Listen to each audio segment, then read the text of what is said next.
Assalamualaikum warahmatullahi wabarakatuh. Alhamdulillah. Wassalatu wassalamu ala Rasulillah Muhammad ibn Abdillah wa ala alihi wa sahbihi wa man walah. Subhanaka la ilma lana illa ma 'allamtana innaka antal alimul hakim. Rabbi shrah li sadri wa yassir li amri wahlul 'uqdatan min lisani yafqahu qawli. Amma ba'du. Alhamdulillah, ibu-ibu sekalian saya muliakan, hadiah indah di mana Allah mengizinkan kepada kita untuk menghadapnya. Bukan main. Siapa kita ini sampai diizinkan Allah untuk bolak-balik menghadap kepada Allah Subhanahu wa taala dalam salat-salat kita? Saya pernah dengar dari para guru-guru kami, guru-guru saya. Mereka mengatakan di saat orang salat, di saat kamu salat, di saat saya salat, bukan hanya karena saya mau sholat, kamu mau sholat, akan tetapi karena kamu dianggap mulia di mata Allah, sehingga Allah izinkan dirimu untuk menghadap padanya. Ketika saya sholat, bukan hanya karena saya mau sholat, akan tetapi karena saya punya nilai di mata Allah, sehingga Allah izinkan kepada saya untuk menghadap padanya. Sebaliknya, ketika kamu tidak mau sholat, bukan hanya karena kamu tidak mau sholat, akan tetapi karena kamu sudah jatuh dalam pandangan Allah, terhina dalam pandangan Allah, sehingga Allah tidak lagi mengizinkan kepadamu untuk menghadap kepadanya. Ketika seseorang tidak sholat, bukan hanya karena dia tidak mau sholat, akan tetapi karena ia sudah tidak lagi bernilai di mata Allah, sehingga Allah tidak izinkan dia untuk menghadap padanya. Teman-teman, saudariku sekalian yang saya muliakan, kalau bicara tentang sholat nih teman-teman, ada 4 tingkatan, ada 4 kelas. Untuk kamu melihat sholatmu sudah ada di kelas yang mana. Kalau saya boleh bilang kelas teratasnya nih kelas bisnis, oke lah ya. Kelas bawahnya lagi kelas atasnya kelas eksklusif ya, kelas eksekutif. Terus bawahnya lagi kelas bisnis, bawahnya lagi kelas. Tapi ada 4 kelas, bawahnya lagi kelas gerbong.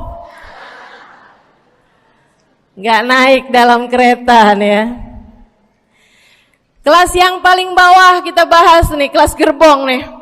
Kayaknya naik di atasnya nih ya, gerbongnya. Teman-teman sekalian, orang yang di saat mengerjakan sholat, dia kerjakan juga, tapi merasanya sebagai beban. Ya ampun, udah maghrib aja, baru juga asar. Ya ampun, males banget dah. Ini gak ada rusuh nih. Kita kan lagi jalan-jalan nih. Kita kan lagi belanja nih di Tanah Abang. Kita jamaah aja gimana sholatnya. Nah ini orang-orang yang menganggap sholatnya sebagai beban. Malas kalau disuruh sholat, terutamanya subuh. Terutamanya sholat subuh. Ini Allah ceritakan orang-orang yang seperti ini adalah kelompoknya orang munafik. Naudzubillah. Alladzina idza qamu ila sholati qamu kusala. Orang-orang yang kalau disuruh sholat bangun juga sih, tapi malas banget. Setan nih nemenin dia, kayak naroin batu di atas kepalanya, bikin dia berat mau ngerjain sholat. Kalau lagi tidur, ngipas-ngipasin matanya, bobo aja lagi. 5 menit lagi, 5 menit lagi. Bangun-bangun udah siang.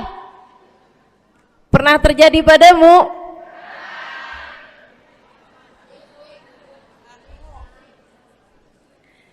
Jemur kunut. Bu, yang dijemur tuh jemuran aja, cucian aja. Jangan sampai jemur kunut. Kunutnya dijemur ya.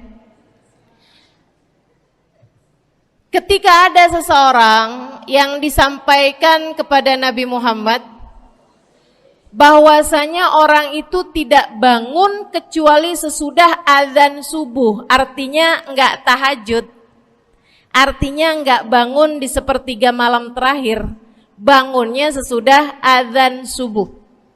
Nabi mengatakan padanya tentang orang itu, Nabi bilang pada para sahabatnya, inna syaitan bala fi udhunih, itu adalah orang yang telinganya dikencingin sama setan. Pada pernah dikencingin setan? Kalau bangunnya habis adzan tuh dikencingin setan. Kalau bangunnya udah terbit matahari dikencingin siapa kira-kira? Insyaallah. Teman-teman saudariku sekalian yang saya muliakan, alladzina idza qamu ila sholati qamu kusala, malas bener kalau diajakin sholat, sampai sebagian sholatnya dikerjakan keluar dari waktunya. Yang seperti ini masuk dalam firman Allah Subhanahu wa taala, a'udzubillahi minasyaitonir rajim, fawailul lil musallin alladzina an salatihim sahun. Fawailul lil musallin alladzina hum an salatihim sahun. Celaka orang-orang yang salat. Kenapa kok orang salat celaka ya Allah?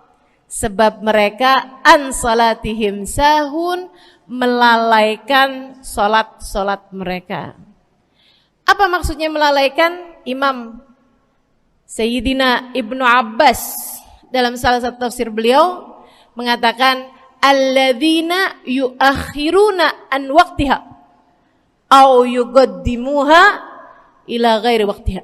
Orang-orang yang mengakhirkan sholat sampai keluar dari waktunya atau memajukannya sebelum waktunya. Mau pergi ke Tanah Abang nih, jam 11. Ntar kita ribet nih urusan sholat duhur. Dah sholatin sekarang aja. Ini orang-orang yang fawailul lil musallin. Bu, sesibuk apapun dirimu, jangan pernah ninggal sholat. Bu, lagi ngerjain perkara penting apapun kamu, jangan pernah mengakhirkan sholat. Jangan pernah mengeluarkan sholat dari waktunya. Kenapa gitu? Karena bu, sholat itu urusanmu sama Allah. Gak ada yang lebih penting daripada itu. Gak ada yang lebih penting daripada itu. Siapa yang mementingkan Allah, dia bakal dipentingin sama Allah. Siapa yang meremehkan sholatnya, berarti dia telah meremehkan Allah. Siapa yang meremehkan Allah, dia akan diremehkan oleh Allah. Na'udzubillah min dzalik. Buat adik-adik jomblo, jangan pernah mau kawin sama orang yang gak sholat. Biarpun kamu udah nunggu cukup lama, kalau ada yang lamar kamu dan dia gak sholat, jangan mau bu. Dek, ibu-ibu juga, kalau ada yang janda di sini,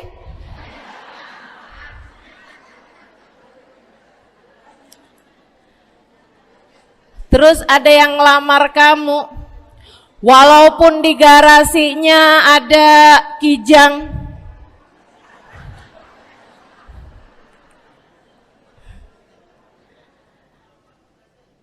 ada bebek, motor maksudnya ya, datang melamar kamu, jangan terima. Orang yang gak sholat, kamu jangan mau jadi istrinya. Kenapa? Saya kasih tahu ya, Allah aja dia tinggalin, apalagi kamu.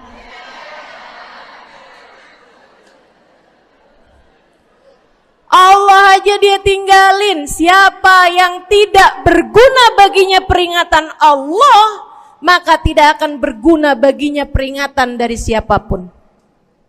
Tapi dia mencintai saya, Ustazah. Dia mencintai saya cinta mati katanya. Sekarang tungguin setahun 2 tahun, cintanya hilang, tinggal matinya. Tapi dia mencintai saya luar biasa, Ustazah. Dia tak sanggup hidup tanpa saya. Itu namanya cinta monyet. Tungguin 2 tahun, cintanya hilang, tinggal. Jangan temenan sama orang gak sholat. Dia telah jatuh di mata Allah. Maka kita pun belajar buat jadi orang-orang yang terus mendaki, terus meraih rahmatnya Allah, terus belajar buat jadi salah satu orang yang dipandang dengan rahmat oleh Allah Subhanahu wa taala. Salah satunya dengan cara kita memuliakan sholat. Kita menjaga sholat. Jagain sholatnya. Jangan masuk kelompok orang yang tadi itu sholatnya menjadi beban. Ini kelompok paling bawah nih. Naik ke kelas ekonomi. Tadi begitu ya? Kelas ekonomi, orang-orang yang sholatnya menjadi sebuah kewajiban. Dia kerjain, dia tahu itu wajib, dia gak akan tinggalin. Tapi sama halnya dengan kewajiban-kewajiban yang lain. Kita nih kalau mikirnya kewajiban, Bu, kalau gak diwajibin lagi seneng. Betul gak? Masih ada kayak beratnya gitu ngerjain sholat. Orang yang sholatnya dianggap sebagai kewajiban. Kayak anak-anak sekolah tuh, wajib pakai seragam, wajib ngerjain PR. Kalau 1 hari, besok enggak wajib pakai seragam. Ada nggak ya pakai seragam? Nggak ada. Nggak ada yang besoknya dipakai seragam. Terus tanyain, kenapa kamu tetap pakai seragam? Abisnya saya suka sama seragamnya. Nggak ada. Karena mereka menganggap pakai seragamnya adalah kewajiban. Sekolahnya sebagai kewajiban. Jadi giliran besok libur anak-anak, hore gitu. Ada orang-orang yang sholatnya dianggap sebagai kewajiban. Nggak ada yang nambah kalau kewajiban tuh. Sholat sunnah boro-boro, sholat wajib aja kalau bisa dibikin sesingkat mungkin akan dilaksanakan dengan cara yang sesingkat-singkatnya.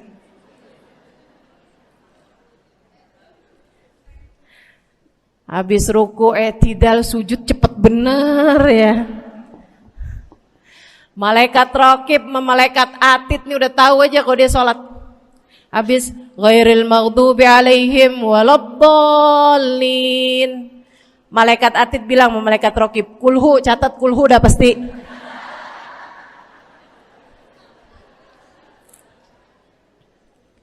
Kulhu aja gak kelar-kelar.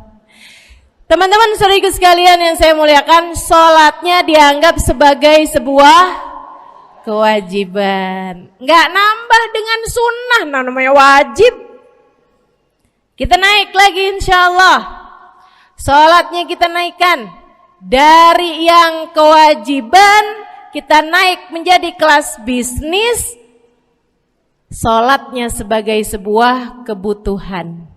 Bu, mudah-mudahan nih ibu-ibu, teman-teman semuanya yang sedang menyimak kajian pada hari ini, saya doakan, karena saya berharap saya pun juga didoakan agar menjadi salah satu orang yang sudah berada dalam tingkatan ini. Sholat kita tahu adalah kebutuhan kita. Sama kayak kebutuhan makan, Bu. Ibu kenyang nggak kalau makan nasi doang 2 piring? Kenyang. Siapa yang bilang nggak kenyang? Kalau kamu makan nasi doang sepiring, kenyang apa nggak kenyang? Kenyang. Akan tetapi pasti ibu-ibu mau nambah dah. Nambah apaan? Lauk. Nambah lauknya. Ada ikan asin, ada sayur asem. Langsung pada lapar nih. Ada sambal. Masya Allah, ada tempe goreng. Udah Bu ya, tetangga lewat kagak nyadar. Masya Allah. Teman-teman sekalian, kita nambah, bahkan udah kenyang pun kita masih cari lagi tambahan. Makanan apa nih yang bisa kita makan? Karena kita tahu makan adalah sebuah kebutuhan kita. Kita perlu sama makan. Kita butuh sama makan. Maka demikian pula dengan orang-orang yang sholatnya sudah dia tahu adalah sebagai sebuah kebutuhan.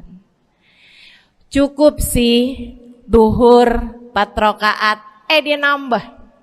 Ada qobliyahnya, ada ba'diyahnya. Jam-jam 9 pagi nggak ada sholat wajib sih, tapi pengen ngemil, ya Bu ya, dengan cara kerjain sholat duha. Malam-malam abisnya isya, ampun mau tidur, ingat katanya Nabi, pesannya kepada Sayyidina Abu Hurairah, wasani habibi, kata Abu Hurairah, an utir qabla an anam. Kekasih saya Nabi besar Muhammad, kata Abu Hurairah, kasih pesan pada saya untuk jangan tidur sebelum sholat witir. Jadi habis kelar sholat isya langsung sambung sama witirnya. Dia tahu sholatnya adalah sebagai sebuah kebutuhan. Kebutuhan. Saya butuh untuk sholat karena saya butuh kepada Allah. Saya perlu sholat karena saya perlu kepada Allah.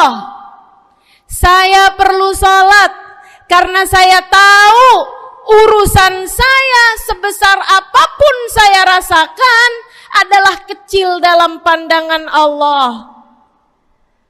Saya perlu sholat karena permasalahan dalam hidup saya yang saya rasakan sebesar gunung di atas pundak saya, di atas punggung saya, di hadapan Allah tak sampai seperti setitik debu yang mudah saja untuk dia angkatkan dari kehidupan saya. Maka kita pun menjadikan sholat sebagai sebuah kebutuhan. Lagi sakit, jangan ninggal sholat. Kenapa? Kamu menghadap kepada yang punya kesehatan. Lagi banyak utang, jangan ninggal sholat. Sama, jangan utang lagi. Karena kamu menghadap kepada pemilik segala kekuasaan, pemilik dunia dan akhirat, pemilik semua uang di atas muka bumi ini adalah Allah. Makanya Habib Ali Habsyi, penulis kitab Maulid Simtud Durar, yang tadi ibu-ibu baca maulidnya, beliau pernah bilang, Ada dalam salah satu diwan beliau. Diwan tuh syair-syair beliau itu ya. Ali idza kad marid syafahu fi'lus shalah la'alla syirru sifa fi wad'i tilkal jibah. Kata beliau, Ali nih kalau lagi sakit, nih Habib Ali ya, beliau tuh padahal punya amal ibadah sangat banyak. Tapi Habib Ali bilang, Ali idza qad marid syafahu fi'lus shalah. Ali nih kalau lagi sakit, sembuhnya sama sholat. Sembuhnya sama sholat. La'alla sirru sifat. Rasa-rasanya memang Allah letakkan rahasia kesembuhan ada pada fi wad'i tilkal jibah, terletakkannya jabhah kita, dahi kita di tempat sujud. Di sana semua permasalahan-permasalahan dalam hidupmu menjadi ringan. Saat kamu meletakkan dahimu di tempat sujud, kamu berbisik lirih kepada Allah, akan tetapi suaramu didengar sama yang punya arsy. Akan tetapi suara bisikanmu didengar segenap malaikat-malaikat yang ada di atas langit. Kemudian mereka mendoakanmu sehingga Allah mengatakan wasjud waqtarib, sujudlah kamu. Posisi sujudmu itu waqtarib akan membuatmu menjadi dekat dengan Allah Subhanahu wa taala. Sujudlah dan mendekatlah kepadaku, kata Allah. Agrab ma yakunul 'abd min rabbih fahuwa sajid, kata Nabi Muhammad. Fa'akthiru fihi du'a faqamin an yustajabulah. Tempat terdekat seorang hamba dengan Tuhannya adalah saat dia sedang sujud. Maka perbanyaklah doa dalam sujudmu, kata Nabi Muhammad. Doamu sangat mungkin diijabah oleh Allah. Apalagi kalau doanya kamu haturkan di sepertiga malam yang terakhir. Saat-saat di mana kebanyakan manusia di sekelilingmu yang lalai berada dalam tidurnya, berada dalam alam mimpinya. Para ulama tuh sampai bilang, Bu, dari kehususannya sepertiga malam yang terakhir, orang yang ngerjain maksiat aja sepertiga malam yang terakhir tuh tidur. Ibu gak pernah tahu orang-orang pulang diskotik jam berapa? Gak tahu ya, sama. Tapi Bu, yang pasti mereka tuh sepertiga malam yang terakhir malah pada pulang, malah pada tidur gitu.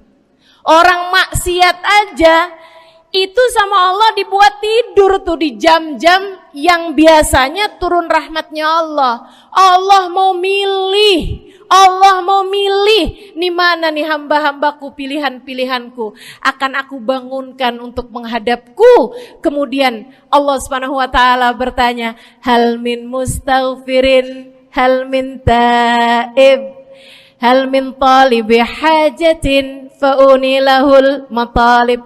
Siapa nih di antara kalian yang lagi mohon doa, minta pertolongan, mohon ampunan, akan aku beri, kata Allah Subhanahu wa taala, sebab kalian meminta pada waktu yang paling aku suka. Kalau punya hajat minta. Kapan mintanya? Dalam sujud. Kapan sujudnya? Dalam sholatmu di sepertiga malam yang terakhir. Bu, ngelihat muka-mukanya pada punya hajat banyak-banyak nih. Gimana tahajudnya? Mudah-mudahan Allah jadikan kita salah satu di antara mereka yang menyibukkan diri di sepertiga malam yang terakhir, insyaallah. Sampai-sampai Bu ya, saya tinggal lama di kota Hadramut dulu. Orang-orang di Hadramut, orang awamnya, itu kalau mereka punya anak kecil umur 1 tahun, 2 tahun, 3 tahun tuh, punya anak bayi, balita gitu. Kalau mereka bangun di sepertiga malam yang terakhir, mereka akan membangunkan anak-anaknya walaupun buat main. Alasannya 2. Yang pertama, agar mereka terbiasa bangun di jam-jam segitu. Nantinya kalau besarnya mereka jadi udah kebiasaan bangun di jam segitu, gampang ngerjain tahajud. Alasan yang kedua, ibu-ibu sekalian, agar anugerah, karunia, rahmat, pemberian Allah yang Allah turunkan di sepertiga malam yang terakhir, anak-anak mereka pun berhak untuk mendapatkannya karena mereka tidak sedang dalam keadaan tidur dan dalam keadaan berjaga. Kan kebalik sama orang kita. Anak-anak kita, cucu-cucu kita kalau bangun jam segitu kita tidurin lagi, masih malam nak, masih malam. Mama masih ngantuk nak. Masya Allah. Ibu, saya punya ibunya guru saya. Saya punya guru salah satunya dan yang tercinta di hati saya, Sayyidil Habib Umar bin Hafid. Guru saya. Beliau punya ibu namanya Hubabah Zahra. Almarhumah, baru meninggal masa-masa deket pandemi. Ya Bu ya, baru aja beberapa tahun silam meninggalnya. Itu ibu-ibu sekalian punya anak kalau nggak salah 12. Kalau nggak salah 12 anak beliau. Laki-laki 5. Kalau saya nggak salah ya, mohon maaf kalau saya salah. Kemudian yang perempuan 7. Semuanya soleh-solehah. Semuanya Bu jadi orang-orang yang luar biasa, yang terutamanya anak yang pertama yaitu Habib Ali Masyhur jadi mufti pada zamannya di Kota Tarim. Sampai wafatnya beliau masih sebagai mufti. Mufti itu Bu, permasalahannya umat semuanya ada di meja beliau untuk beliau selesaikan. Anak yang laki-laki yang paling kecil, Habib Umar bin Hafid, menjadi kita tahu semuanya ya, orang soleh, ulama, waliullah. Ibu-ibu sekalian, kita mau tahu nih, anak-anak soleh-solehah semacam itu ibunya kayak gimana gitu. Karena Bu, mohon maaf. Walaupun memang Nabi Nuh, nabinya udah soleh, anaknya gak soleh. Kan begitu ya? Ada juga sih, tapi secara mayoritasnya Bu, buah jatuhnya tak jauh dari emaknya begitu, anaknya kurang lebih begitu. Anaknya begitu, emaknya biar kita nggak lihat gitu udah bisa ngebayangin kayak apa orangnya. Ibu-ibu sekalian, nih anak-anaknya Hubabah Zahra, Masya Allah semuanya. Kita mau tahu ibunya kayak gimana. Satu cerita aja tentang Hubabah Zahra. Ibu-ibu sekalian, anaknya cerita, Hubabah Zahra, Umi, anak perempuannya, dia bilang seumur hidupnya nggak pernah ninggal tahajud. Bu, dari awal balik sampai meninggal, tidak pernah meninggalkan tahajud. Jauh banget ya? Sama siapa? Tahajud semalam, seminggu libur. Kelakuan siapa itu? Hubabah Zahra gak pernah ninggal tahajud kecuali satu malam. Satu malam itu beliau tuh lagi ada hajat besar, maksudnya lagi kayak ada acara pernikahan, kemudian beliau juga kelelahan, kecapean, baru tidurnya juga jam-jam 2, jam-jam mau jelang pagi Bu ya. Kelewatan tahajud. Bangun pas azan subuh. Ibu, beliau bangun dengan gemeteran. Beliau bangun dengan menggigil padahal enggak musim dingin. Beliau bangun, azan, innalillahi wa inna ilaihi rajiun. Azan, astagfirullah, ya Allah, astagfirullah, azan, ya Allah, ampuni Zahra ya Allah, Anaknya cerita, hari itu aku tidak pernah melihat ibuku berlelehan air mata sepanjang hari lebih daripada hari tersebut. Hari itu kami melihat ada seorang perempuan berlelehan air mata beristighfar memohon ampun kepada Allah karena satu malam dalam hidupnya beliau meninggalkan tahajudnya, teman-teman. Masya Allah, Masya Allah. Tiap kali makan ingat gitu, ya ampun tadi malam gak tahajud, samihni ya Rab, samihni ya Rab, sampai gak enak makan. Insya Allah, insya Allah. Mudah-mudahan Allah jadikan keagungan sholat ada dalam hati kita. Sholat kita jadi kebutuhan. Insya naik tingkat eksekutif, teman-teman. Tadi saya ulangin lagi dah, karena ibu-ibu kan suka rada lupaan. Kelas yang paling bawah, kelas apa tadi? Gerbong. Menjadikan sholatnya sebagai beban. Kelas berikutnya menjadikan sholat sebagai kewajiban. Naik lagi menjadikan sholat sebagai kebutuhan. Tingkat terakhirnya ada hamba-hamba tercinta di sisi Allah yang menjadikan sholat mereka sebagai sebuah hiburan dalam hidupnya, hobi dalam hidupnya. Diawali, dicontohkan oleh baginda kita Nabi besar Muhammad yang mengatakan dalam hadis sahihnya, wa ju'ilat qurratu aini fis shalah, wa ju'ilat qurratu aini fis shalah. Dijadikan, kata Nabi Muhammad, Allah telah menjadikan, dijadikan li untukku qurrat aini, kesenanganku dalam kehidupan, kebahagiaanku ada pada, hobiku ada pada as-shalah, salat. Nabi itu orang yang kesenangan beliau, hobi beliau adalah salat. Kana idza faza'ahu amrun aladha ila shalah.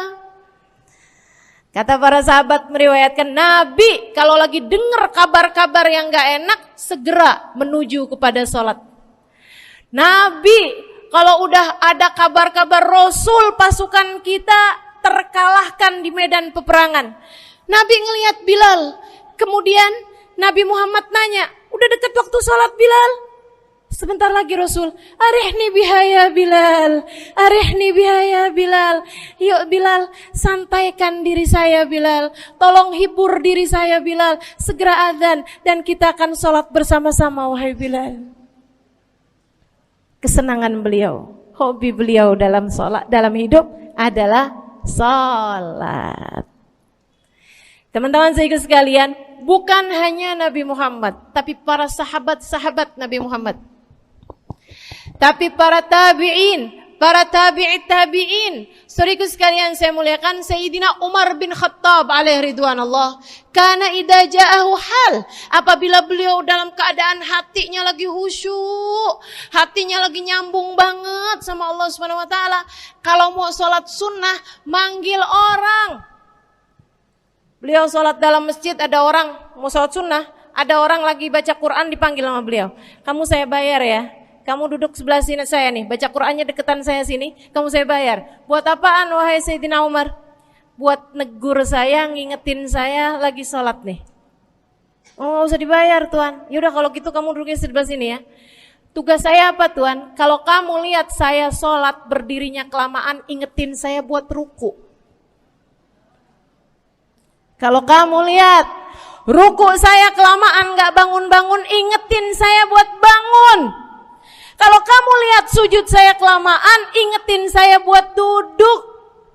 Karena saya sekarang ini kalau lagi berdiri baca Al-Quran, lupa buat ruku. Dari nikmatnya bacaan Quran beliau. Baik Tuan.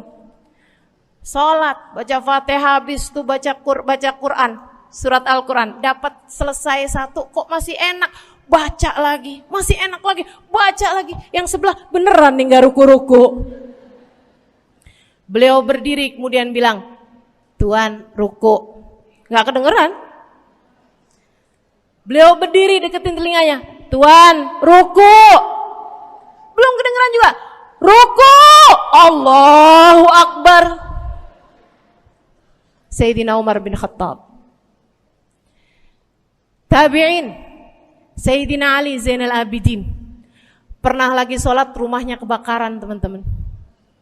Sholat sunnah di waktu malam, rumahnya kebakaran. Orang-orang pada teriak-teriak, Tuhan harik, nar, ya ibn binti Rasulillah, wahai anak dari cucunya Nabi Muhammad. Tuhan, ada api di sekitarmu. Tuhan, kebakaran. Tuhan, kebakaran. Allahu Akbar. Sami Allahu liman hamidah. Enggak lihat apa-apa. Habis selesai sholat baru lihat, kebakaran nih rupanya. Orang-orang pada bilang, kami sudah mengingatkanmu Tuhan. Apa jawab beliau?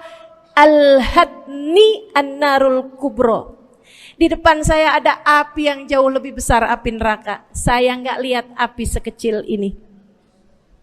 Masya Allah. Saudara sekalian yang saya muliakan, para ulama Allah Subhanahu Wa Taala.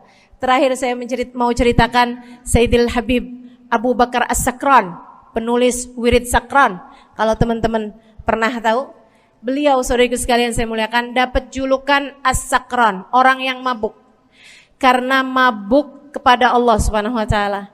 Beliau pernah satu waktu kena penyakit di punggungnya. Beliau kemudian tanya sama dokter, kata dokter, wah ini nih penyakit mesti diangkat, mesti dioperasi. Ya udahlah, operasiin saya. Disuguhin 1 gelas khamr di waktu yang telah ditetapkan untuk jadi waktu operasi. Apa ini? Khamr, minuman keras. Zaman itu belum ada obat bius. Dia bilang, ini buat apa? Khamr ini Tuhan, minuman keras ya, agar engkau enggak sadar. Jadi enak gitu kita ngoperasinya. Dia bilang, saya mau dengan kesehatan saya kepengen ngerjain taat kepada Allah. Saya enggak mau. Saya dapetin kesehatan saya dengan cara mengerjakan yang diharamkan Allah, yaitu minuman keras. Saya enggak perlu ini. Waduh, kalau gitu nggak bisa dioperasi Tuhan. Kenapa soalnya? Ya nanti kan kesakitan, nanti susah operasinya gitu. Oh gampang. Kalau kalian pengen bikin saya nggak sadar, nggak perlu minuman keras. Terus gimana? Operasikan kalau saya sedang sholat. Maka mulailah, dokter-dokter udah pada siap. Beliau lagi sholat sunnah ya Bu ya. Allahu Akbar gitu. Mulai dokter buka baju belakangnya. Mulai Bu digunting kulitnya, digergaji tulangnya. Beliau Bu mukanya meringis saja enggak. Beliau ruku, dokternya ikutan nungging. Beliau sujud, dokternya ikutan menunduk juga. Beliau sholat nikmat banget. Sampai beliau selesai dari sholat, beliau nanya sama dokter-dokternya, kenapa nggak nurut tadi tuh waktu saya sholat mestinya operasi? Kata dokter, udah selesai Bib dari tadi. Masya Allah. Radiyallahu ta'ala anhum wardahum. Ini bukan kelas-kelas kita, saya cuma ceritain aja sama ibu-ibu. Bukan berarti ibu-ibu nanti pas waktu sakit bilang sama dokter-dokter nggak usah dibius. Beda hati Bu, beda hati. Ya Bu ya, beda iman, beda semuanya kita sama mereka. Yang pasti, makanya saya kan yang ini nggak doa nih. Pas yang kebutuhan tuh baru saya doa. Kenapa? Karena kayaknya tingkatan kita dah Bu ya. Mentok dah, sampai kebutuhan itu dah. Insya Allah, mudah-mudahan Allah jadikan kita orang yang menjaga salat insya Allah. Rabbi jalni muqimas salah wa min dzurriyyati amin. Rabbi jalni muqimas salah wa min dzurriyyati amin. Rabbi jalna muqimis salah wa min dzurriyyatina rabbana wa taqabbal du'a. Ala hadhihi niyyah bikun niyyah salihah ila hadratin nabi al-fatihah. Syaitan rajim. Bismillahirrahmanirrahim. Alhamdulillahirabbil alamin. Ar-Rahmanir-Rahim. Maliki yaumiddin. Iyyaka na'budu wa iyyaka nasta'in. Ihdinas siratal mustaqim, siratal ladzina an'amta 'alaihim, ghairil maghdubi 'alaihim waladdallin. Amin. Taqabbalallahu minna wa minkum, taqabbal ya karim.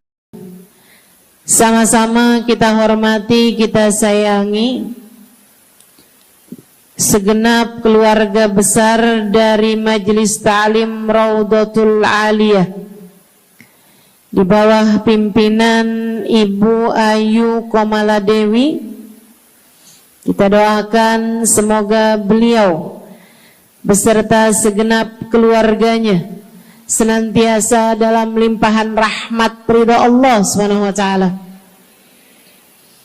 Juga kita doakan Ustazah Nabilah Al-Haddad sebagai pengasuh di majelis ta'lim ini, sebagai pimpinan di majelis ta'lim ini, Bu Ayu dan Ustazah Nabilah sekeluarga semuanya insyaallah senantiasa dalam pandangan kasih sayang Allah SWT. Panjangkan umurnya, disehatkan badannya, dimudahkan urusannya, kabulkan hajatnya, semakin dicinta Allah SWT dan Rasulnya.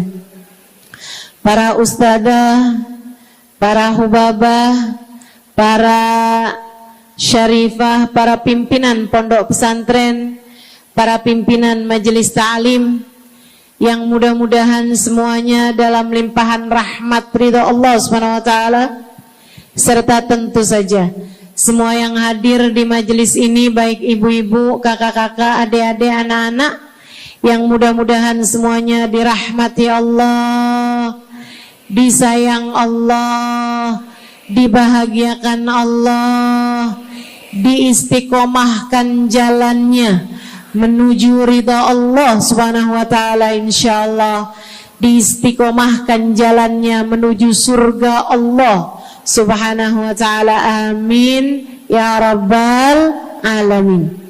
Qul amantu billah thumma istaqim, kata Nabi Muhammad sallallahu alaihi wasallam kepada seorang pemuda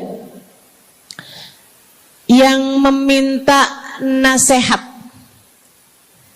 ya Rasulullah ausini, wahai Rasul tolong nasihati aku.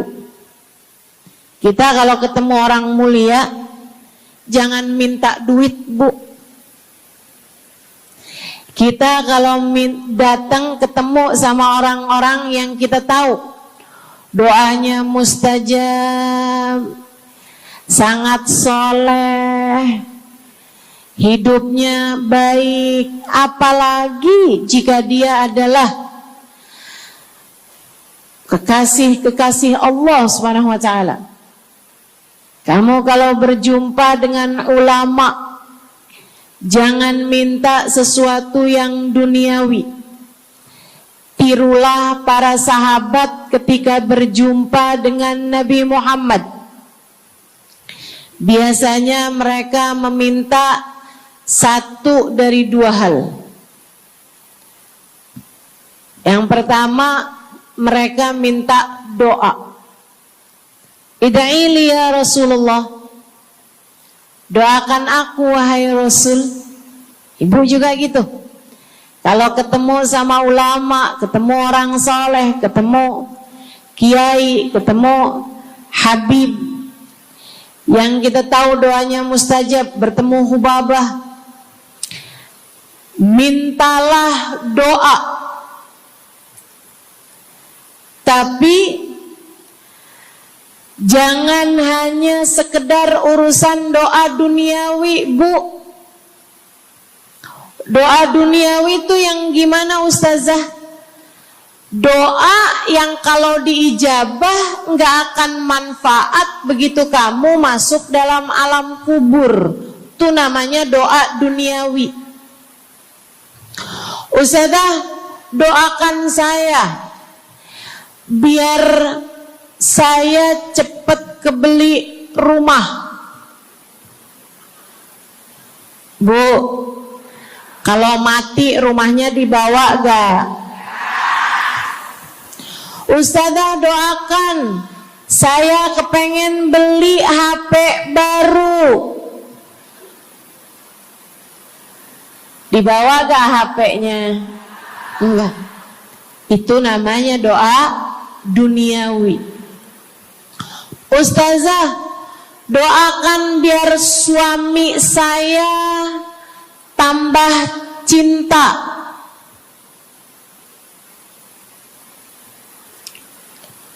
Kalau mati suaminya dibawa gak Bu?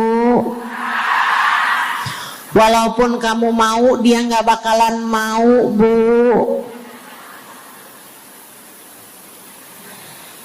Sesuatu yang sifatnya duniawi. Ustazah, doakan biar anak saya soleh. Duniawi apa bukan? Bukan. Sebab kesolehan anak akan jadi tambahan bekal bagimu ketika kamu masuk dalam alam kubur.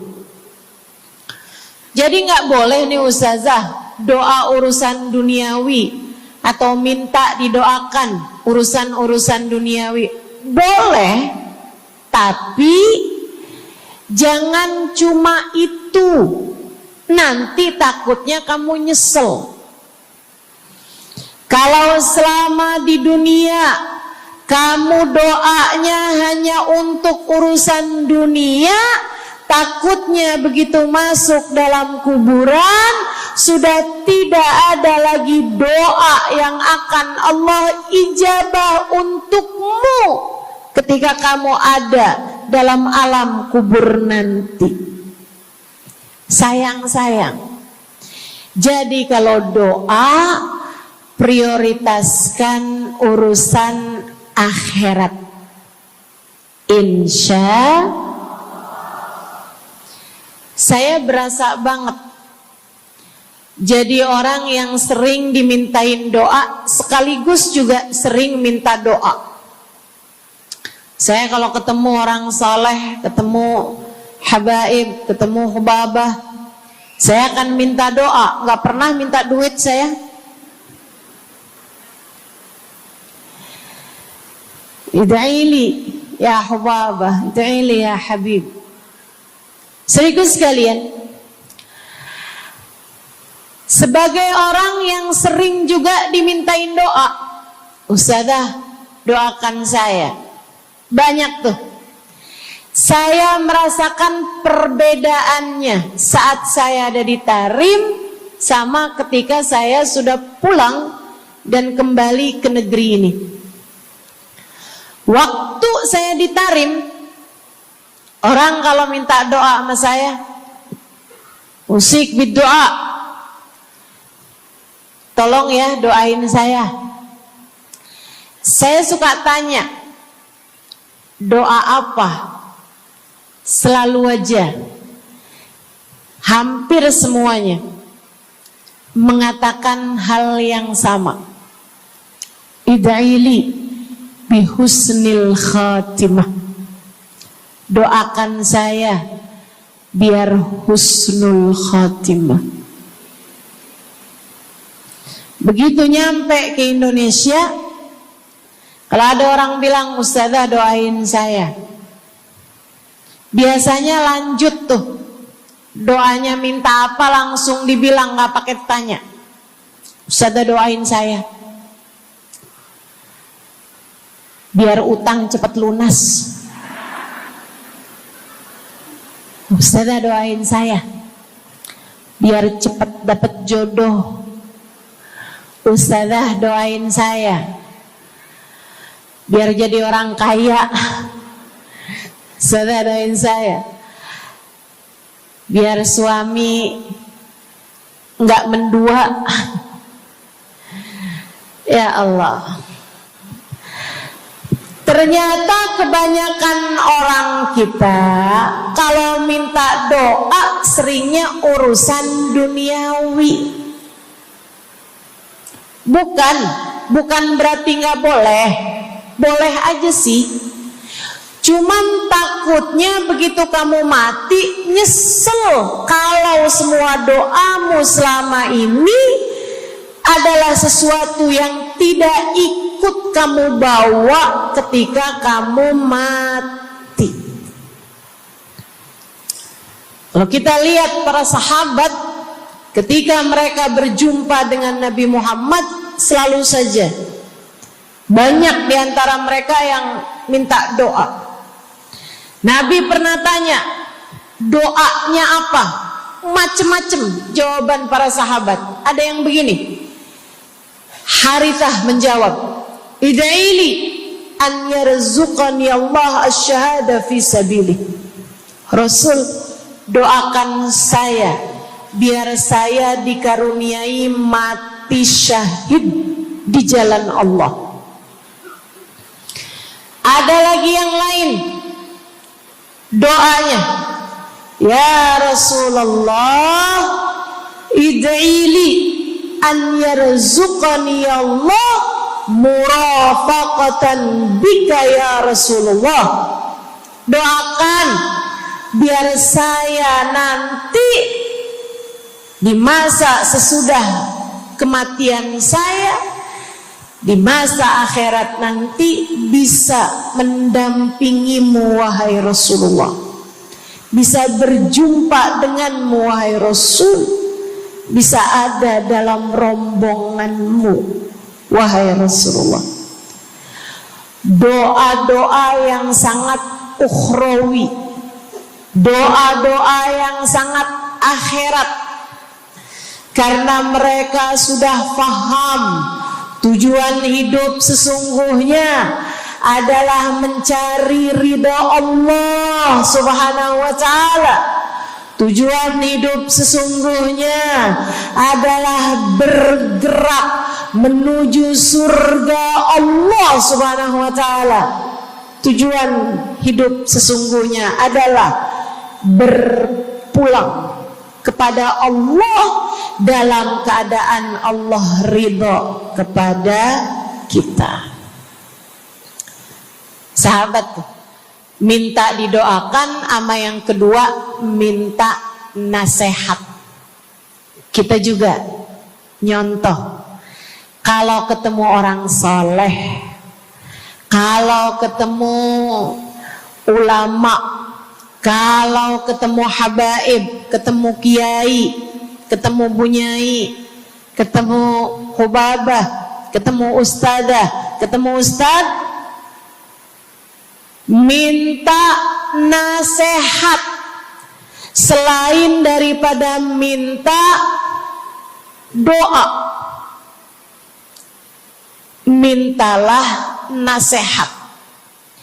Hal ini dicontohkan oleh para sahabat kepada Nabi Muhammad. Datang seorang pemuda berjumpa Nabi Muhammad sallallahu alaihi wasallam. Kemudian bertanya, ya Rasulullah, ausini, wahai Rasulullah, berikanlah nasihat kepadaku ini. Nabi Muhammad tersenyum, senang, bangga, karena mengerti bahwa umatnya faham apa yang harus diminta dari nabinya. Nabi berkata kepadanya, qul amantu billah thumma istaqim. Kata Nabi Muhammad, ucapkanlah, aku beriman kepada Allah, kemudian istiqomahlah kamu di jalan Allah. Nasihat Nabi Muhammad buat pemuda tersebut, nasihat Nabi Muhammad buat pemuda-pemuda umatnya sepanjang zaman. Nasihat Nabi Muhammad buat umatnya, baik yang muda maupun yang tua, baik laki-laki maupun perempuan, baik yang pintar maupun yang kurang pintar. Semua umatnya dinasehati sama Nabi Muhammad. Karenanya akan saya sampaikan hal ini kepadamu hari ini. Quli, ucapkanlah, amantu billah, aku beriman kepada Allah. Tsumastaqimi, kemudian istiqomahlah kamu, wahai saudariku, di jalan Allah. Katakanlah, aku beriman kepada Allah. Kemudian istiqomahlah. Istiqomahlah. Nasihat yang sangat indah dari baginda kita Nabi besar Muhammad, yang Allah karuniakan kepadanya jawami'al kalim, dapat selalu berbicara dengan kata-kata yang ringkas tapi padat. Nabi itu ucapannya ringkas tapi padat. Nggak kayak saya, Bu, udahlah panjang dan ya, mudah-mudahan Allah jadikan ucapan-ucapan kita jadi kalimat-kalimat yang akan membawa kita menuju surga. Jadi ucapan-ucapan yang akan bawa kita menuju ridha Allah Subhanahu wa taala. Ibu-ibu, kita sama-sama belajar biar kalau ngomong itu enggak panjang-panjang, akan tetapi bermutu, berkualitas. Terutama Bu, ibu kalau ngomong sama anak-anak ibu, kadang-kadang panjang bener. Padahal itu aja, anak sampai hafal. Iya mah, katanya gitu. Betul gitu? Nabi kalau ngomong pendek aja tapi penuh makna. Nabi kalau bicara seringkali nggak panjang-panjang tapi sangat berarti. Satu hadis beliau saja bisa disyarahkan, diberi keterangan, hingga bahkan berkitab-kitab banyaknya. Ibu-ibu sekalian, salah satu dari ucapan ringkasnya Nabi Muhammad, amantu billah, kata Nabi, qul amantu billah, tsumastaqim, ucapkanlah, aku beriman kepada Allah, kemudian istiqomahlah di jalan Allah. Apa itu istiqomah? Lurus, jangan belok-belok. Lurus, jalan terus. Jalannya adalah jalan yang lurus.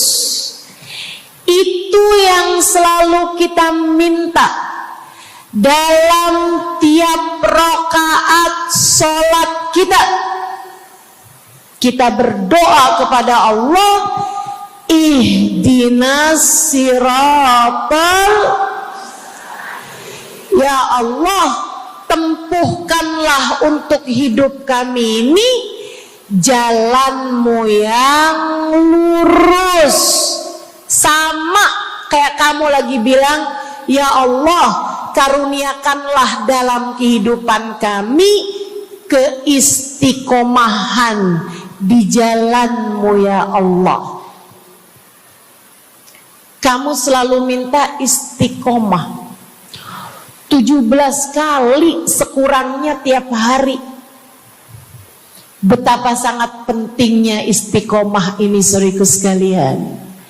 berada dalam jalan yang lurus. Saya mau bahas jalan lurus yang dimaksud ini apa aja.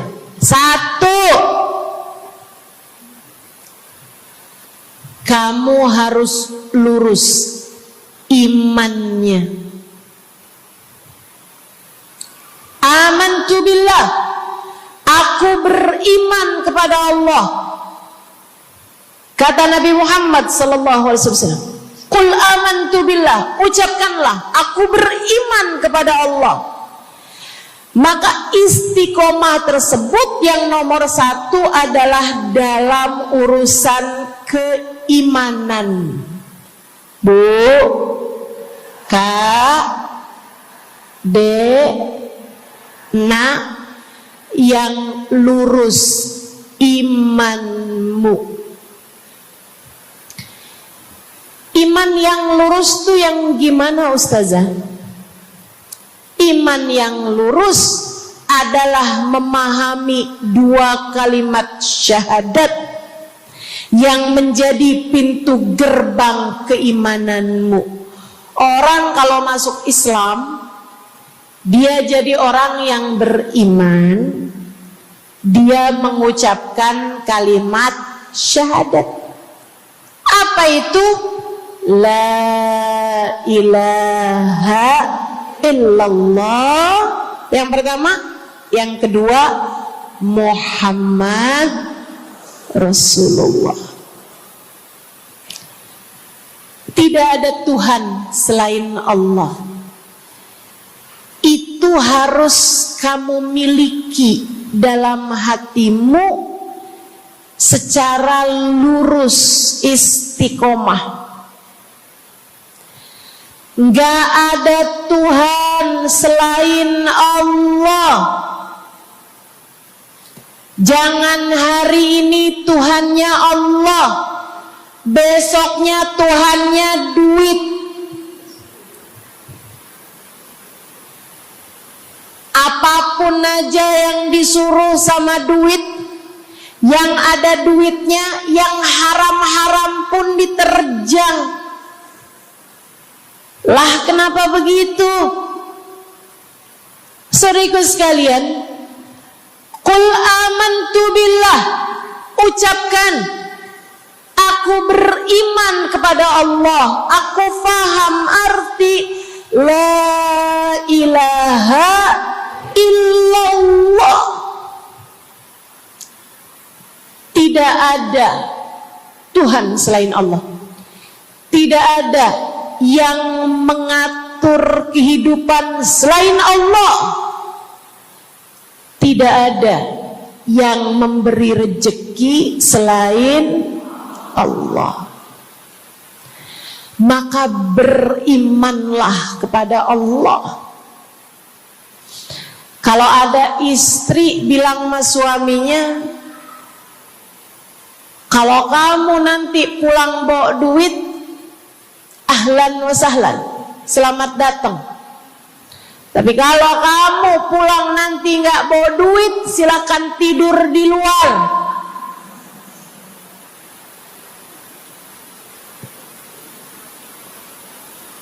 Kamu sepertinya kurang beriman.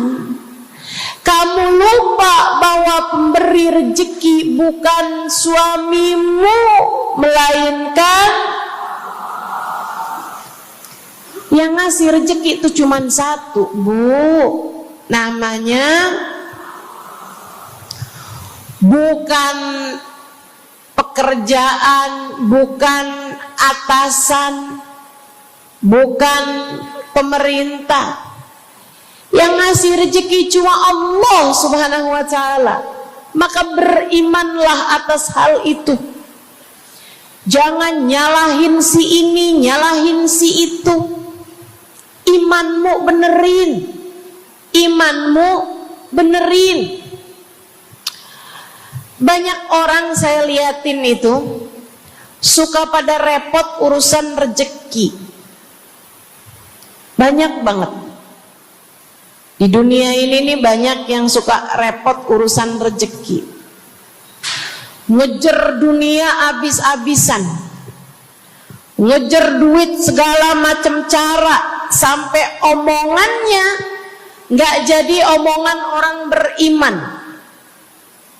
Waktu dibilangin jangan nyari rejeki yang haram, cari rejeki yang halal. Jangan berani ngambil yang bukan hakmu. Dia bilang begini nih, ya ustazah nggak tahu zaman sekarang, jangankan nyari yang halal, nyari yang haram juga susah saja.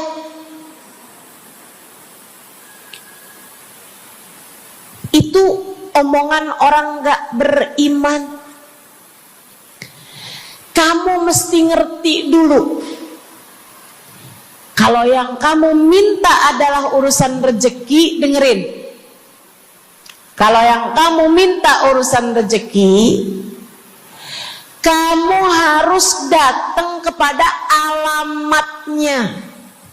Yang sering kali membuat kamu setengah mati urusan rezekimu, sampai mau-maunya menghinakan diri, minta-minta sama orang, berharap dari orang. Seorang ibu berharap dari anaknya, seorang istri berharap dari suaminya. Saudariku sekalian, yang sering kali membuat kamu tersiksa urusan rezeki adalah karena kamu salah alamat. Kamu salah alamat. Kamu sedang tersesat jalan. Kamu sedang salah arah. Makanya jadinya kemana-mana kamu nggak nemu. Orang alamatnya aja salah. Ini kalau kamu mau ke Kubah Mas, tapi kamu perginya ke Taman Mini, nyampe apa nggak nyampe? Dapat apa enggak majelisnya? Nggak dapat. Kenapa? Salah alamat. Yang dicari Kubah Mas, kamu perginya ke Keong Mas. Nggak nyampe, nggak dapat. Saya kasih tahu padamu, alamat rezekimu ada pada Allah. Alamat rezekimu ada pada Allah. Alamat rezekimu ada pada Allah. Maka berimanlah kepadanya, fahamilah arti la ilaha illallah. Tidak ada Tuhan kecuali Allah. Gak ada yang ngasih rezeki selain kamu. Lagi sakit, kamu mau nyari obat, saya kasih tahu alamat obatmu. Alamat yang bisa menyembuhkanmu hanya satu, namanya urusan rezeki. Allah sudah bilang, huwar razzaq dzul quwwatil matin. Allah lah satu sang pemberi rezeki. Allah lah satu sang pemilik kekuatan sejati. Jadi kamu kalau mau nyari rezeki, datanglah ke alamatnya, datanglah kepada Allah. Kamu lagi mau nyari kesehatan, jangan salah alamat. Datanglah kepada sang pemilik kesehatan.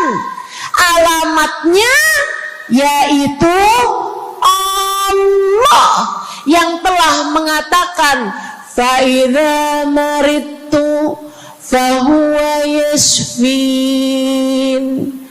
Katanya Nabi Allah Ibrahim, apabila saya sakit, maka hanya Allah lah yang maha menyembuhkan.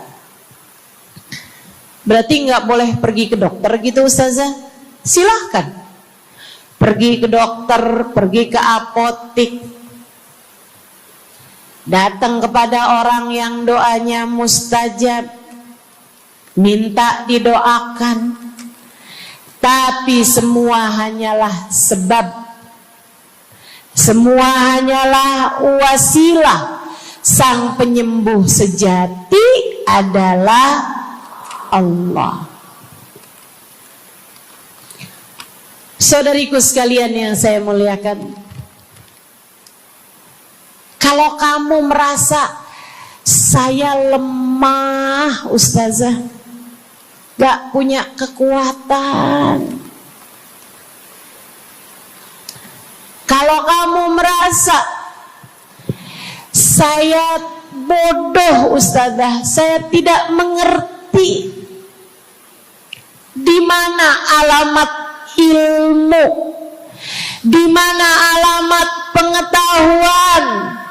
Bu, Kak, Nak, anak-anak nih yang masih lagi belajar di pondok pesantren, yang masih lagi belajar di mana-mana, saya kasih tahu padamu, alamat ilmu ada pada Zat yang Maha Satu, namanya Allamal insana malam ya'lam.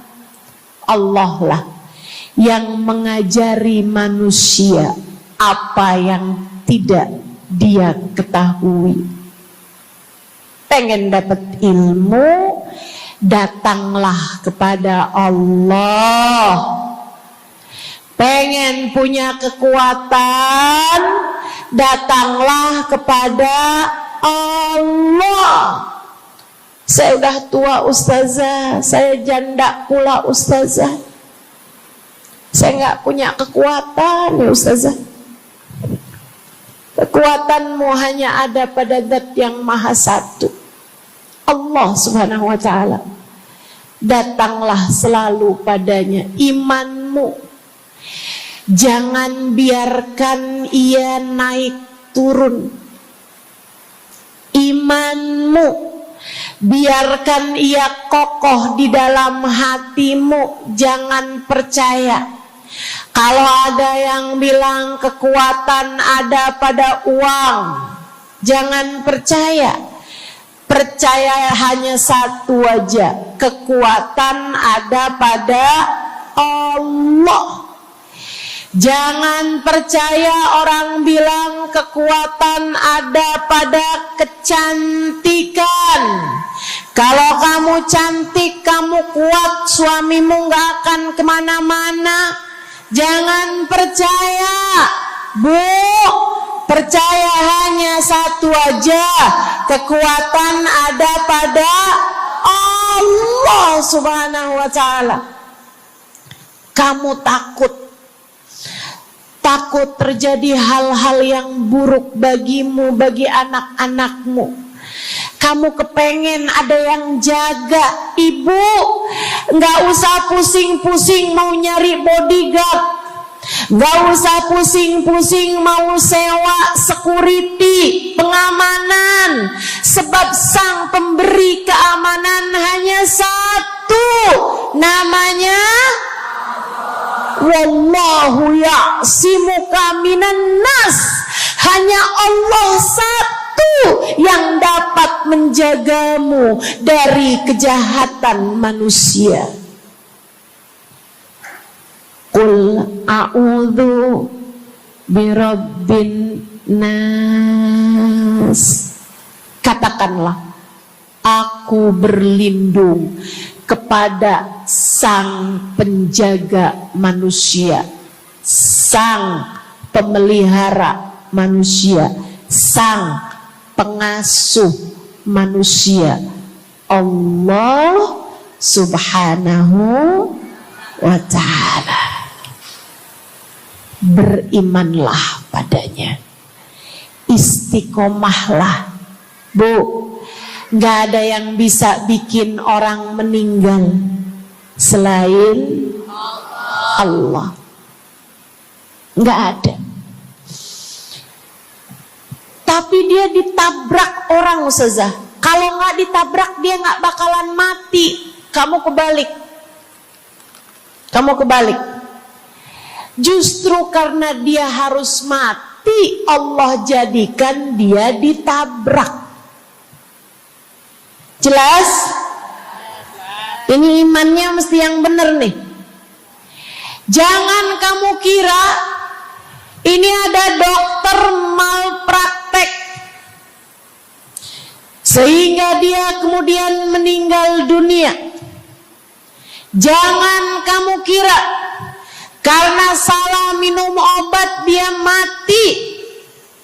Bukan, ibu-ibu sekalian, justru karena dia harus mati, karenanya kemudian ketemu sama dokter yang malpraktek lah, ketemu sama obat yang salah lah. Itu hanya sebab kematiannya itu sendiri. Allah udah bilang, idza jaa ajaluhum la yastakhiruna sa'atan wa la yastaqdimun. Apabila datang ajal seseorang, enggak ada siapapun yang bisa memajukan barang semenit pun, enggak ada yang bisa memundurkan meski sesaat sekalipun. Enggak ada. Emang udah kepastiannya. Waktunya mati ya mati, Bu. Gak ada yang bisa menghidupkan, sekaligus tidak ada yang bisa mematikan selain Allah. Itu artinya istiqomah dalam iman. Tapi tunggu dulu, sebelum saya lanjutkan istiqomah yang lain. Selain beriman kepada Allah, kamu juga harus beriman kepada Nabi Muhammad. Kamu harus beriman kepada Nabi Muhammad. Beriman bahwa beliau adalah, a'udzubillahi minasyaitonirrajim, qul innama ana basyarum mithlukum yuha ilayya. Dua-duanya harus seimbang. Innama ana basyarum mithlukum, tapi juga yuha ilayya. Katakanlah wahai Nabi Muhammad, aku adalah seorang manusia seperti kalian. Saya punya badan, saya punya perasaan. Kalau nggak makan-makan saya lapar. Kalau habis makan nggak minum saya haus. Kalau beberapa hari saya nggak tidur, saya ngantuk. Qul innama ana basyarun.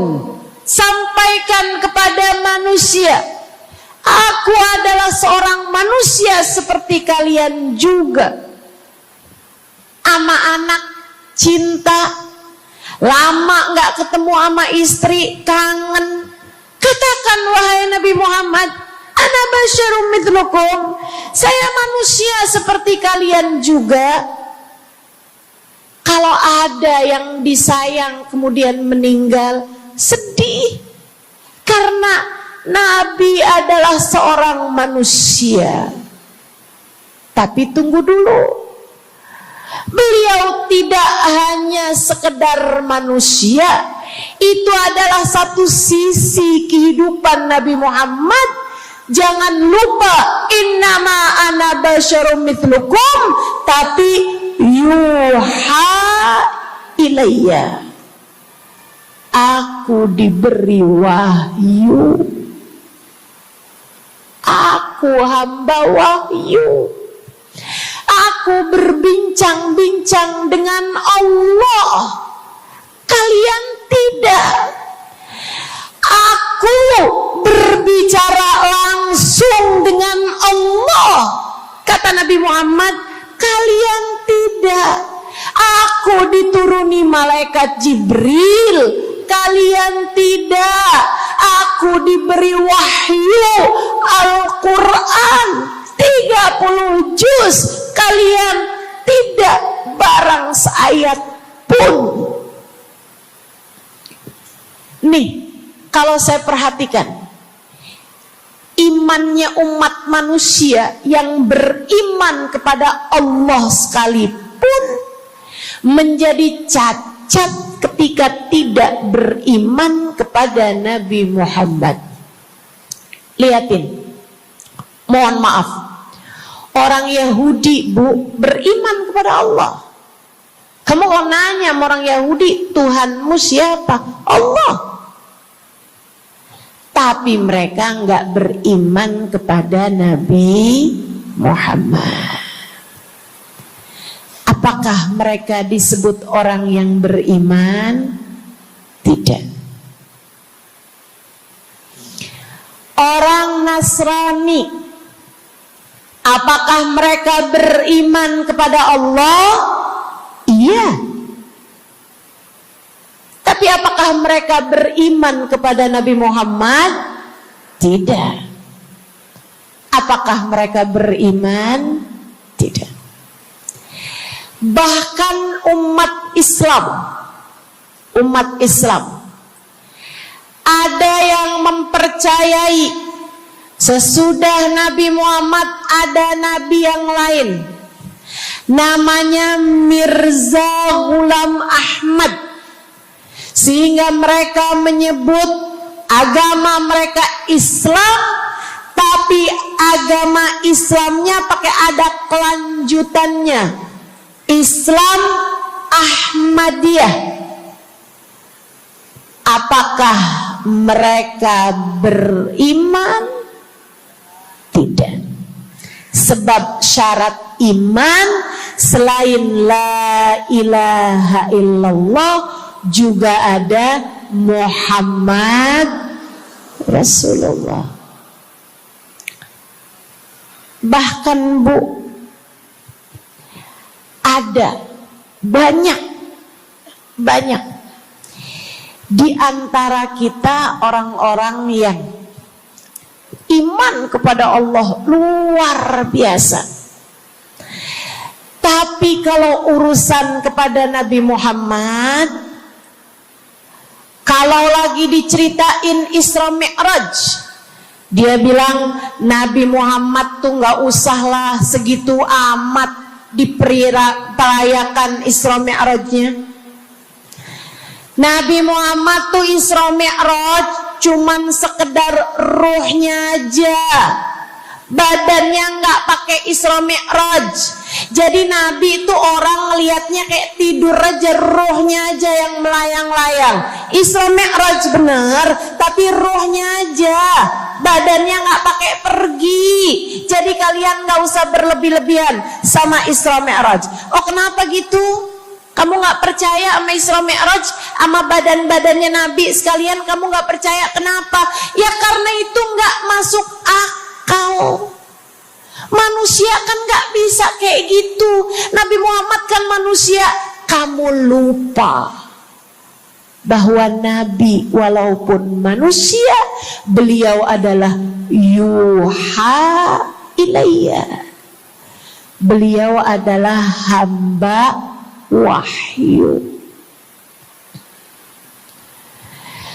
Ketika diceritakan tentang mukjizatnya Nabi Muhammad yang bisa memperbanyak makanan, bahkan ada ghazal, ada rusa yang berbicara dengan Nabi Muhammad, ada unta yang sujud kepada Nabi Muhammad, ada pohon yang datang kepada Nabi Muhammad dengan mencabut akarnya, kemudian berjalan dengan akarnya menuju Nabi Muhammad. Ketika dipanggil, kemudian sujud pohon tersebut kepada Nabi Muhammad sallallahu alaihi wasallam dan bertanya, "Mengapa engkau memanggilku wahai Nabi?" Dia nggak percaya, nggak masuk di akal. Itu hanyalah dongeng. Kita bilang tapi hadisnya sahih, riwayatnya Ibnu Mas'ud yang menceritakan hal itu, hingga bahkan Sahibul Burdah menuliskannya. Katanya Sahibul Burdah Imamul Busiri, ja'at lidakwatihil asjaru sajidatan tamshi ilaihi ala saqin bila qadami. Datang ketika dipanggil sama Nabi Muhammad pepohonan.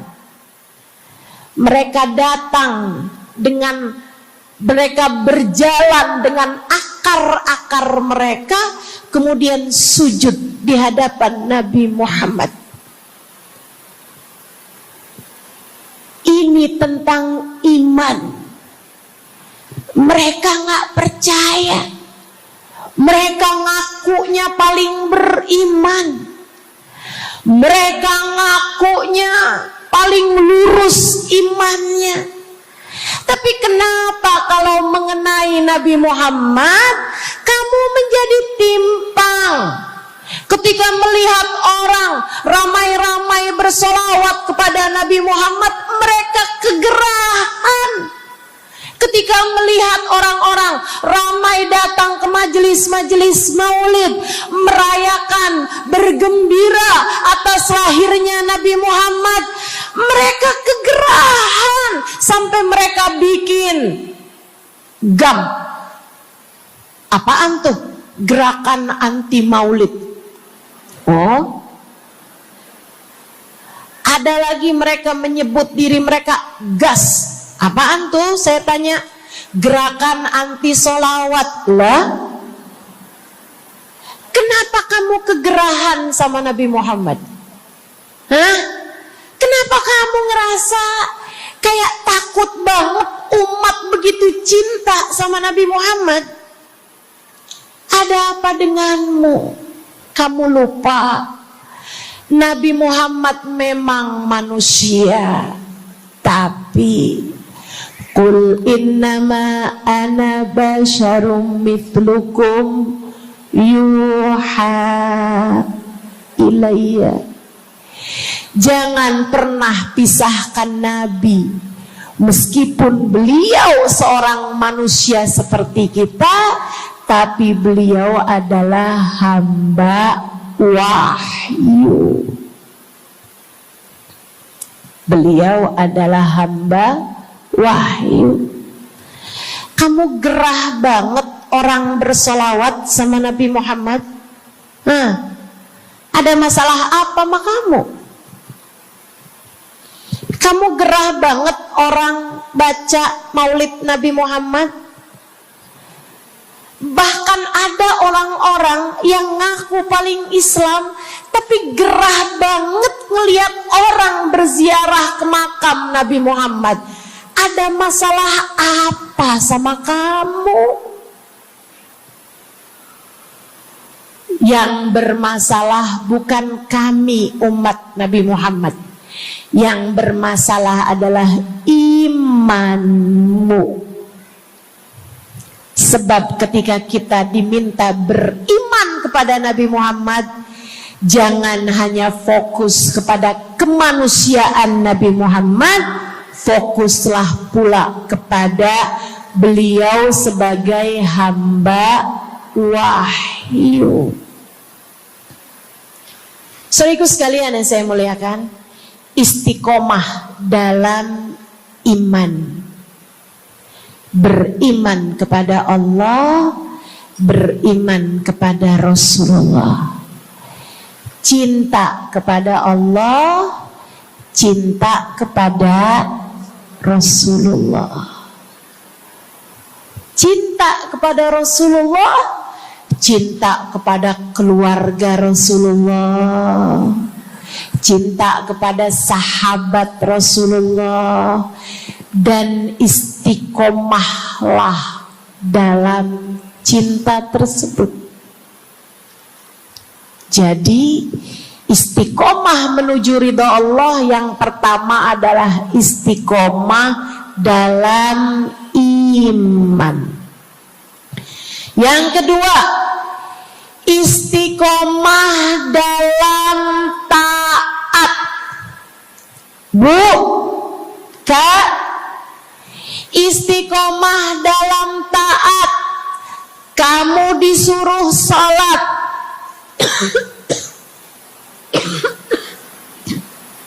istiqomahlah.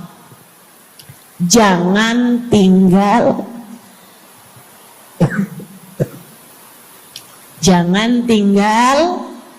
sholat.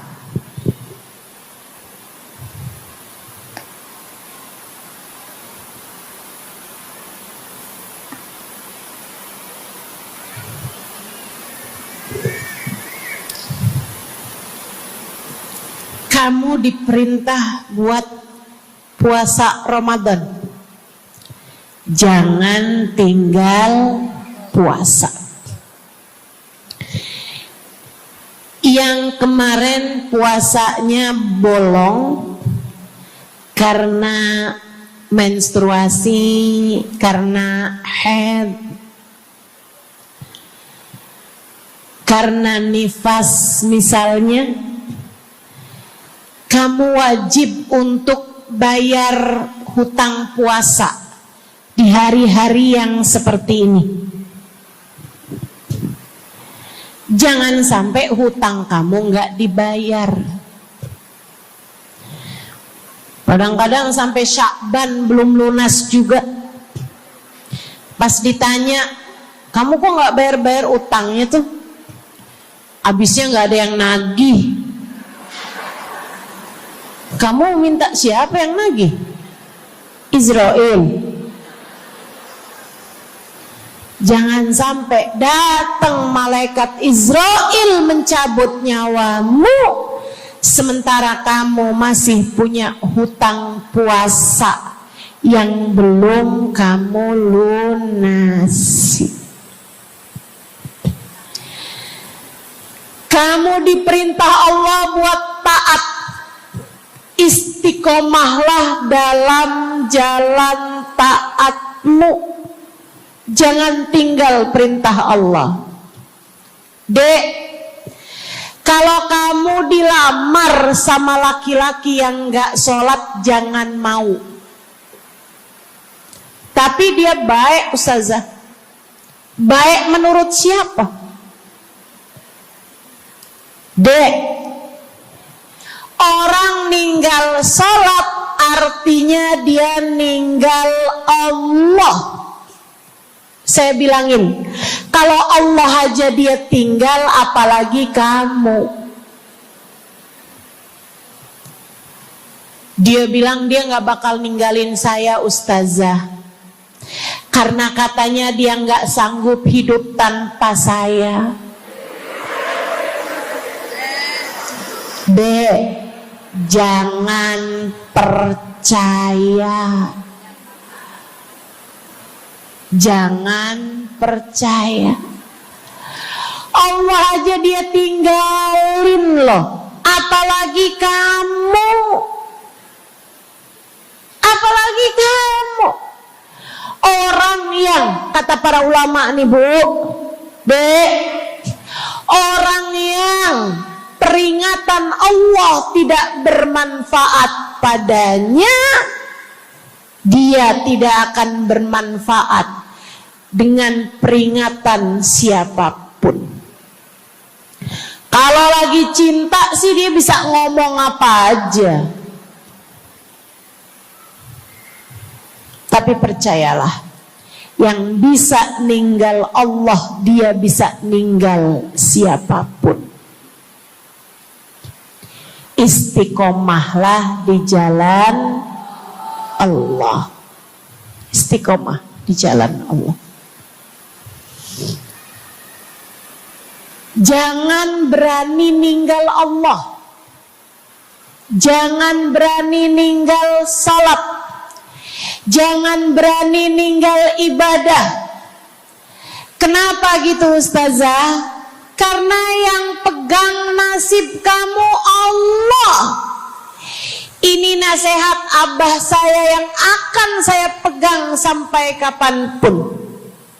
Abah saya pernah pulang-pulang dari kerjanya, dia cerita, abah tadi ketemu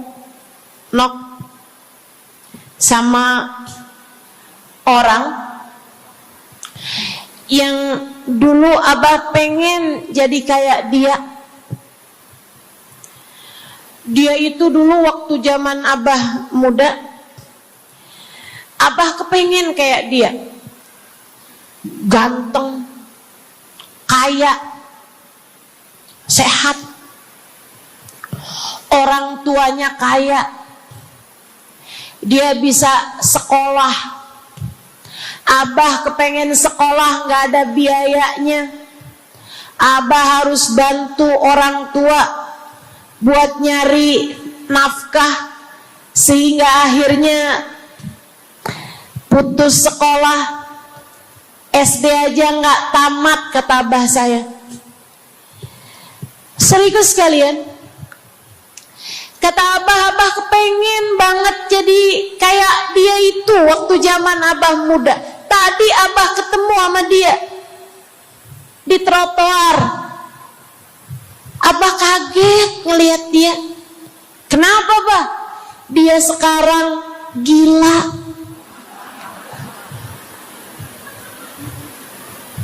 Jadi orang gila di trotoar. Abah pas liatin mukanya kayak kenal nih. Abah saya bilang subhanallah. Nak, abah kasih nasihat sama saya, Bu. Zaman saya SD, biar gini-gini saya pernah SD loh, Bu. Abah saya bilang, nak, ternyata hidup yang paling penting nasib. Dan ingat nak, nasib adanya di tangan Allah. Maka kalau kamu kepengen nasib kamu bagus, jangan pernah tinggal Allah. Itu nasihat abah saya pegang terus sampai dengan sekarang. Kamu dalam hidup yang penting nasib. Yang paling penting buat anak-anak kamu dalam hidup mereka adalah nasib. Ibu, nasib. Bukan ilmu, bukan harta, bukan sehat, bukan. Yang paling penting dalam hidup anakmu adalah nasib. Bukan cakep. Kamu nak dalam hidup harus cakep nak. Nanti nak, kalau zaman-zaman akhir nanti ada cara buat mempercantik diri. Pakai nak, operasi plastik, ayo nak. Filler lah, tarik benang lah, semua kerjain nak. Yang penting dalam hidup cantik. Kamu jangan sampai kayak mamah kamu ini nak. Bapak kamu buka cabang di mana-mana. Bukan. Yang paling penting bagi anakmu di hidup mereka di dunia sebelum kelak di akhirat nanti adalah nasib. Saya kasih tahu, yang paling penting adalah nasib. Dan nasib itu adanya dalam genggaman Allah. Maka kalau kamu kepengen nasibmu bagus, kalau kamu kepengen nasib anakmu bagus, Jangan tinggal Allah. Urusanmu dengan Allah yang bagus. Perintah-perintah Allah jangan ditinggal. Larangan-larangan Allah jangan diterjang. Jelas? Yang di belakang jelas? Saya ingat Bu, saya punya guru namanya Hubabah Bahiyah. Saya kalau jumpa sama beliau, saya selalu minta doa. Saya ceritakan tuh di buku Bidadari Bumi yang pertama.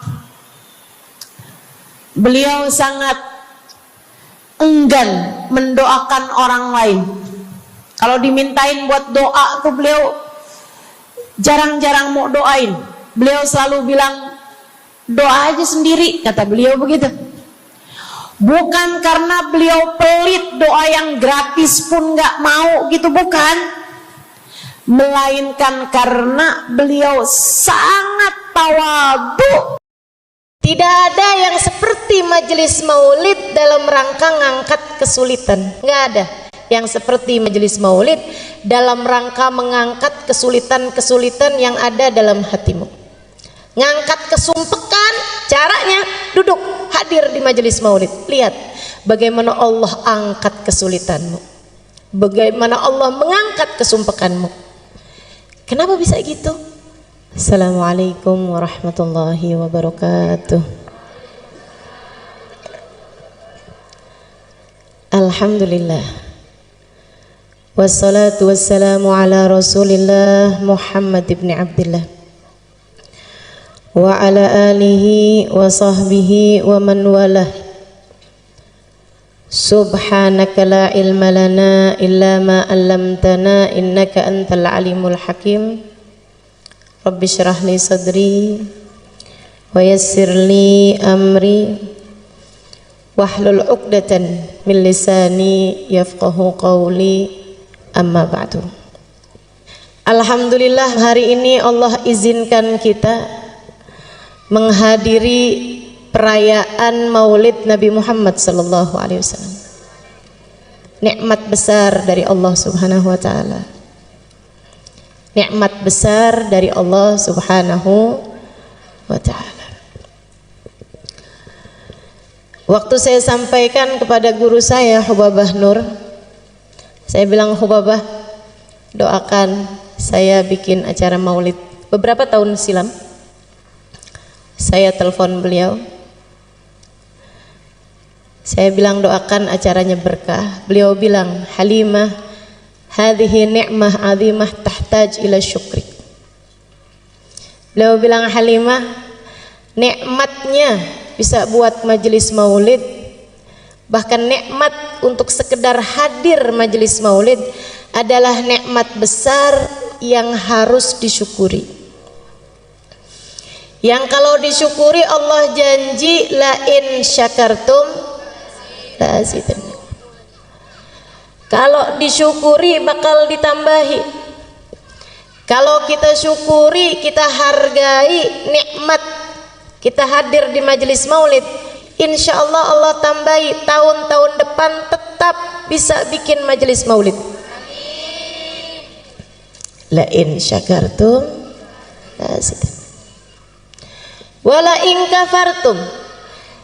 Tapi kalau kamu ingkari, kalau kamu menganggapnya sebagai kenikmatan kecil, kalau kamu menganggapnya sebagai ya daripada nganggur di rumah,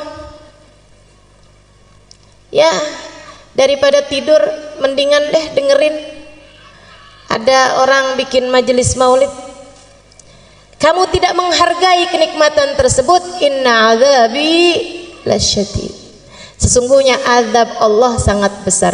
Wa awwalul azab, dan awal azabnya tersebut adalah raf'un ni'mah, adalah diangkatnya kenikmatan tersebut sehingga di masa-masa berikutnya kita tidak ditakdir Allah untuk hadir majelis maulid kembali. Na'udzubillah. Ibu, kalau umur ibu sampai tahun depan Pengen hadir lagi apa enggak? Adik-adik kalau tahun depan umur panjang mau hadir lagi apa enggak? Masyi kama majma'il maulid yujallil kurub, kata Habib Ali Habsyi. Tidak ada yang seperti majelis maulid dalam rangka ngangkat kesulitan. Nggak ada lagi yang kayak majelis maulid dalam rangka bikin seneng hati yang hadir. Subhanallah. Nggak di mana. Kalau hadir majelis maulid, asal majelis maulidnya benar, asal majelis maulidnya khusyuk, tidak ditunggangi kepentingan-kepentingan apapun. Hadir majelis maulid benar, sampai seanak-anak kecil yang hadir pada girang, pada seneng, pada hatinya berbunga-bunga, ketawa-ketawa, lari-lari, seneng bener. Coba perhatikan. Semua seneng hadir majelis maulid. Masyi kama majma'il maulid yujallil kurub, kata Habib Ali Al-Habsyi. Nggak ada yang seperti majelis maulid dalam rangka mengangkat kesulitan-kesulitan yang ada dalam hatimu. Ngangkat kesumpekan, caranya duduk hadir di majelis maulid. Lihat bagaimana Allah angkat kesulitanmu, bagaimana Allah mengangkat kesumpekanmu. Kenapa bisa gitu? Sebab katanya Nabi Muhammad, inda dzikri salihin tanazzalatir rahmah. Ketika disebut nama orang soleh, kita ngobrol nyebut nama orang soleh, turun rahmatnya Allah. Dan Nabi Muhammad nggak bilang tanzil, tapi tanazzal. Turun berketerusan, turun lagi, disebut lagi, turun lagi, disebut lagi, turun lagi. Rahmatnya Allah berketerusan turun selagi disebut nama orang-orang soleh.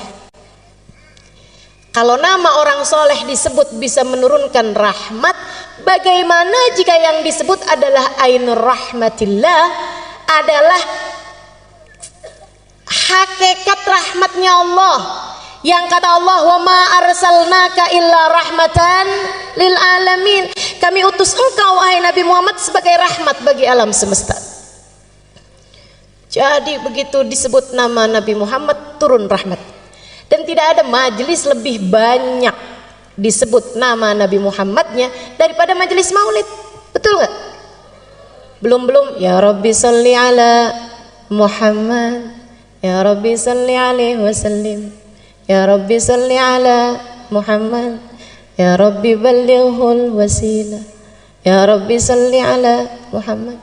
Berapa banyak nama Nabi Muhammad disebut-sebut dalam majelis-majelis maulid. Maka teman-teman, saudariku sekalian saya muliakan, majelis maulid nggak ada ceramahnya aja, itu udah menurunkan hujan rahmatnya Allah Subhanahu wa taala. Karena ceramahnya tuh sebenarnya nggak penting. Jadi kalau saya nggak begitu didengerin nggak apa-apa. Kalau nggak usah pakai ceramah sebenarnya juga nggak apa-apa. Cuman kayak rugi gitu ya punya ya. Masya Allah. Masyi kama majma'il maulid yujallil kurub. Dha majma' yahdurhan nabi wa ahlul ghuyub. Sebab di majelis maulid tuh nama Nabi Muhammad disebut-sebut, insya Allah kalau sungguh-sungguh Nabi Muhammadnya hadir. Kata Habib Ali Habsyi, bukan kata saya. Yang ngomong ini orang yang sungguh-sungguh melihat sehingga bisa ngasih tahu kita. Dan Nabi kalau sudah hadir suka ngajak-ngajak. Makanya kata Habib Ali Habsyi, yahdurhan nabi wa ahlul ghuyub. Di majelis maulid dihadirin sama Nabi Muhammad dan dihadirin sama alam barzakh, sama orang-orang yang sudah wafat dari para wali-walinya Allah Subhanahu wa taala. Mudah-mudahan Sayyidah Khadijah berkenan hadir. Mudah-mudahan Sayyidah Fatimah berkenan hadir. Apalagi habis disebut-sebut namanya, natawassal bil hubaba. Siapa tuh hubabanya? Sayyidah Khadijah. wal batulil mustataba. Siapa tuh al batul? Sayyidah Fatimah Az-Zahra. Sebut-sebut namanya, mudah-mudahan berkenan hadir. Yahdurhan Nabi wa ahlul ghuyub. Makanya Sayyid Muhammad bin Alwi bin Abbas Al-Maliki pernah bercerita, dan ini cerita ma'ruf, cerita terkenal, banyak disampaikan sama murid-murid beliau. Katanya Sayyid Muhammad bin Alwi bin Abbas Al-Maliki, satu waktu saya diundang menghadiri majelis-majelis safari dakwah di Afrika. Dia bilang setiap malam pindah-pindah, malam ini di masjid ini, malam ini di masjid ini. Ada satu tempat, satu daerah, saya hadir di majelis tersebut, ada satu orang. Di antara mereka datang majelis maulid dari awal, ya Rabbi sholli ala Muhammad, berdiri sampai selesai majelis. Dalam hati saya mikir, kenapa nih orang mungkin gak bisa duduk? Sepanjang majelis nggak duduk sama sekali. Tapi subhanallah, begitu selesai majelis, waktunya ceramah, duduk dia. Wah, berarti bisa duduk sebenarnya. Habis selesai majelis, karena semua orang duduk, ada satu orang berdiri dari awal maulid sampai akhir maulid, kan bikin mata pasti akan melihat. Sayyid Muhammad tanya sama panitia, Kiai, itu yang tadi dari awal majelis maulid sampai akhir majelis maulid berdiri itu kenapa? Oh itu, sebentar Sayyid, sebentar. Dia berdiri, lo ditanya malah pergi. Ternyata dia panggil orang itu. Dia bilang, Sayyid, biarkan dia yang cerita sendiri, jadi ceritanya lebih akurat. Saya akan terjemahkan buat Sayyid karena dia nggak bisa bahasa Arab. Ceritalah orang itu.